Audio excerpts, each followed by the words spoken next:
एक मोची था जो दिन रात पूरी ईमानदारी के साथ काम करता था।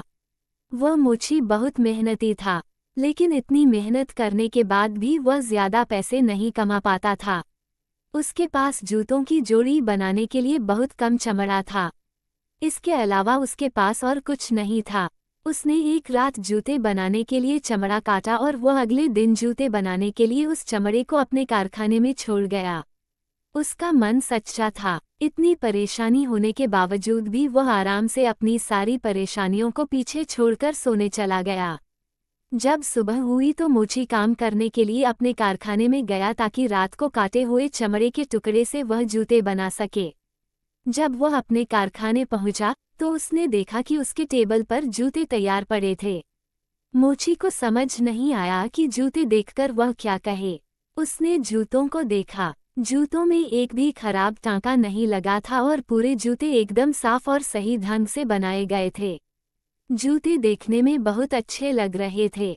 उसी दिन उस मोची के पास एक ग्राहक आया।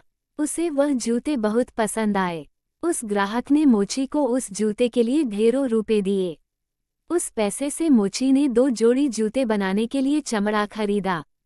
शाम को उसने जूतों के लिए चमड़ा काटा और फिर वह सोने चला गया। वह जल्दी सो गया ताकि सुबह उठकर वह काम कर सके। लेकिन जब वह सुबह उठा तो उसे अपने जूते फिर से तैयार मिले। फिर उसकी दुकान पर ग्राहक आए और उन्होंने जूतों के लिए उसे अच्छी कीमत दी। फिर मोची ने 4 जोड़ी जूते बनाने के लिए चमड़ा खरीदा। उसने फिर रात को चमड़ा काटा और पहले की तरह उसे जूते बने हुए मिले।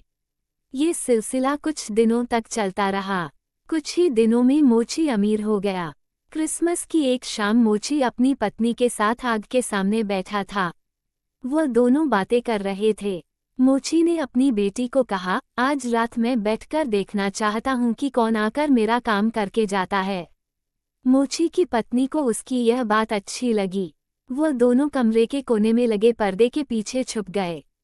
वह दोनों इंतजार करने लगे कि कौन आकर उनके जूते बनाकर जाता है। आधी रात हो गई, तब 2 बोने उनके घर आए। वह दोनों बोने जूते वाले की मेज पर बैठे। उन दोनों ने कटा हुआ चमड़ा लिया और अपनी छोटी छोटी उंगलियों से उस चमड़े की सिलाई करने लगे। वह जल्दी जल्दी काम करने लगे और थोड़े ही समय में उन्होंने जूते तैयार कर दिए। उनके काम को देखकर मोची हैरान रह गया और उन्हें देखता रहा। देखते ही देखते दोनों बोनों ने जूते तैयार कर दिए और उन्हें मेज पर रख दिया। जूते बनाने के बाद वह झट से गायब हो गए।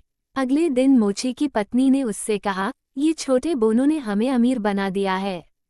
हमें उनका शुक्रिया करना चाहिए और अगर हम उनके लिए कुछ अच्छा कर सकते हैं तो हमें ज़रूर करना चाहिए। मुझे उन्हें इस तरह काम करते देख बहुत दुख हुआ। मैं उन्हें कुछ पहनने के लिए भी नहीं दे सकी। इतनी ठंड में वह छोटे कपड़ों में आकर हमारा काम करते रहे और मैं उन्हें कुछ पहनने के लिए भी नहीं दे सकी। मुझे लगता है कि मैं इनके लिए कमीज, कोट और पैंट बनाती हूँ और आप उन दोनों के लिए एक जोड़ी जूते बनाओ। मोची को अपनी पत्नी का सुझाव बहुत पसंद आया। एक शाम जब सभी चीजें तैयार थी तो मोची और उसकी पत्नी ने सभी चीजें मेज पर सजा दी। उस दिन मोची ने कटे हुए चमड़े की जगह बोनों के लिए बनाए गए कपड़ों को मेज पर रखा। आधी रात को दोनों बोने नाचते गाते कारखाने में आए। वह दोनों हमेशा की तरह अपना काम करने के लिए मेज पर बैठ गए। लेकिन जब उन्होंने मेज पर पड़े कपड़ों को देखा, वह दोनों हंसने लगे और खुश हो गए। फिर उन बोनों ने वह कपड़े पहन लिए और वह नाचने लगे। इससे पहले वह इतने खुश कभी नहीं हुए थे। वह नाचते हुए दरवाजे से बाहर गए और हमेशा के लिए गायब हो गए। इसके बाद मोची और उसकी पत्नी ने उन जादुई बोनों को कभी नहीं देखा।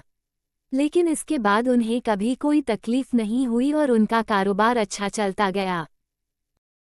दोस्तों, यदि आपको ये कहानी अच्छी लगी हो तो कृपया कहानी को लाइक करें और चैनल को सब्सक्राइब जरूर करें ताकि हम आपको नई नई कहानियाँ सुनाते रहें।